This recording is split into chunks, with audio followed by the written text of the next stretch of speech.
પ્રાણી સંગ્રહાલયમાં સફેદ વાઘનું આકર્ષણ ટૂંક સમયમાં જ ઉમેરાશે. મહાનગરપાલિકા દ્વારા પશુ પક્ષી એક્સચેન્જના ભાગરૂપે ઝૂ ઓથોરિટી ઓફ ઇન્ડિયા પાસે મંજૂરી માંગવામાં આવી હતી, જેના પગલે જૂનાગઢ પ્રાણી સંગ્રહાલય ખાતેથી સફેદ વાઘની જોડી લાવવામાં આવશે. અને મ્યુનિસિપલ કમિશનર અરુણ બાબુએ આજે મળેલી અધિકારીઓની બેઠકમાં જણાવ્યું હતું કે સફેદ વાઘની જોડી વડોદરા કોર્પોરેશનને આપવાની ઝૂ ઓથોરિટી ઓફ ઇન્ડિયાએ મંજૂરી આપી છે, જેના ભાગરૂપે જૂનાગઢ પ્રાણી સંગ્રહાલય સાથે યોગ્ય કાર્યવાહી કરવામાં આવશે.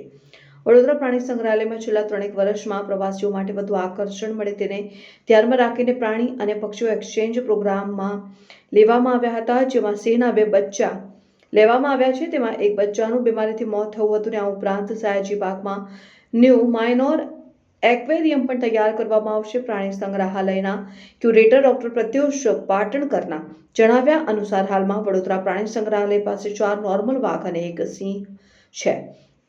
તેમાં ટૂંક સમયમાં 2 સફેદ વાઘનો ઉમેરો થશે, જે આકર્ષણનું કેન્દ્ર બનશે. આ ઉપરાંત અન્ય પશુ પક્ષીઓ માટે ઝૂ ઓથોરિટી ઓફ ઇન્ડિયા પાસે મંજૂરી માંગવામાં આવી છે. મંજૂરી મળ્યા બાદ તેનો પણ ઉમેરો થશે.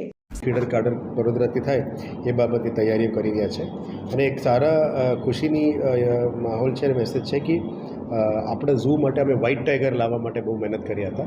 ટૂંક સમયમાં માટીબાગ ઝૂમાં વ્હાઇટ ટાઈગર પણ આવવાના છે. આજે અમે CSZAની મંજૂરી મળી ગઈ છે, એટલે નવું એક આકર્ષણ મળશે પબ્લિક માટે.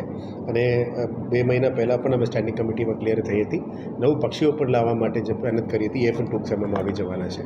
અને ફ્યુચરમાં કમાટીબાગની અંદર જે રીતનું અમદાવાદમાં નવું એક્વેરિયમ બની છે, આ રીતનું એક માઇનર એક્વેરિયમ પણ અમે કરવાનું નક્કી કરી રહ્યા છીએ, જેથી કરીને વડોદરાવાસીઓને પણ આવા એક એક્વેરિયમ જોવા મળે, જેથી કરીને બાળકો લઈ જઈ શકે, નિહાળી શકે.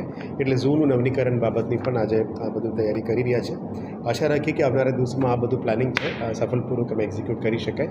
આ બાબતની તૈયારીઓ આજે શરૂ કરી દઉં.